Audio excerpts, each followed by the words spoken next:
Hi అండి, నమస్తే. Welcome to ఐరో హోమ్ స్టైల్ కుకింగ్.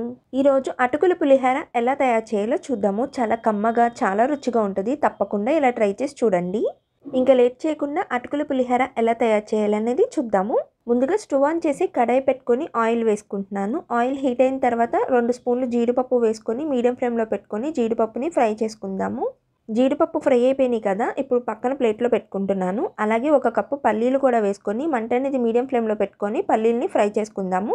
పల్లీలు లైట్గా ఫ్రై అయినాయి కదా, నేను ఇప్పుడు ఇందులోకి తాలింపు దినుసులు కూడా వేసుకొని మీడియం ఫ్లేమ్లో పెట్టుకొని ఫ్రై చేసుకుంటున్నాను. తాలింపుని కూడా తాలింపు ఫ్రై అయిపోయింది కదా, ఇప్పుడు ఇందులోకి ఎండుమిర్చి కూడా వేసుకొని ఒకసారి మొత్తం అంతా కూడా ఫ్రై చేసుకుందాము.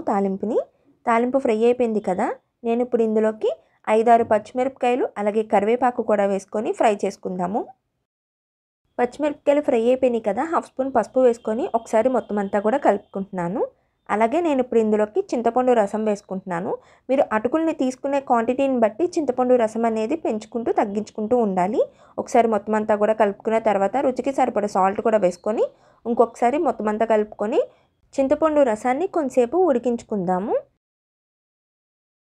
చింతపండు రసం ఉడికిపోయింది కదా, నేను ఇప్పుడు ఇందులోకి నీట్గా కడిగి వాష్ చేసిన అటుకులు వేసుకుంటున్నాను. చూసారు కదా, నీట్గా కడిగి వాష్ చేసిన అటుకులు వేసుకొని ఒకసారి మొత్తం అంతా కూడా కలుపుకుందాము. అటుకులు హెల్త్కి చాలా మంచిది కాబట్టి తప్పకుండా ఇలా ట్రై చేసి చూడండి. అటుకులతోని పులిహోర చాలా కమ్మగా, చాలా రుచిగా ఉంటుంది. తప్పకుండా ఇలా ట్రై చేసి చూడండి. మొత్తం అంతా బాగా కలుపుకున్నాం కదా, ఇప్పుడు మూత పెట్టుకొని కొంచెంసేపు మగ్గించుకుందాము. 5 మినిట్స్ తర్వాత మూత ఓపెన్ చేసి చూద్దాము. చూసారు కదా, మన అటుకుల పులిహోర రెడీ అయిపోయినట్టే. చూసారు కదా, ఎంత పొడి పొడిలాడుతూ చాలా బాగా వచ్చింది కదా.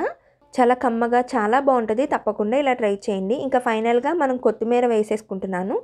అలాగే వేయించిన జీడిపప్పు కూడా వేసుకొని ఒకసారి మొత్తం అంతా కూడా కలుపుకుంటున్నాను. అంతేనండి, సింపుల్ అండ్ ఈజీ అటుకుల పులిహోర రెడీ అయిపోయింది. తప్పకుండా ఇలా ట్రై చేసి చూడండి. అటుకులు హెల్త్కి చాలా మంచిది కాబట్టి ఇలా పులిహోర అనేది ట్రై చేసి చూడండి. మీకు చాలా బాగా నచ్చుతుంది. మా వీడియోస్ కానీ మీకు నచ్చినట్టయితే లైక్ చేయండి, షేర్ చేయండి, సబ్స్క్రైబ్ చేయండి. మా వీడియోస్ ఎవరైనా కొత్తగా చూస్తున్నట్టయితే ఛానల్ని సబ్స్క్రైబ్ చేసుకొని పక్కన ఉన్న బెల్ ఐకాన్ని క్లిక్ చేయండి. మా నోటిఫికేషన్స్ మీకు వస్తాయి. Thanks for watching.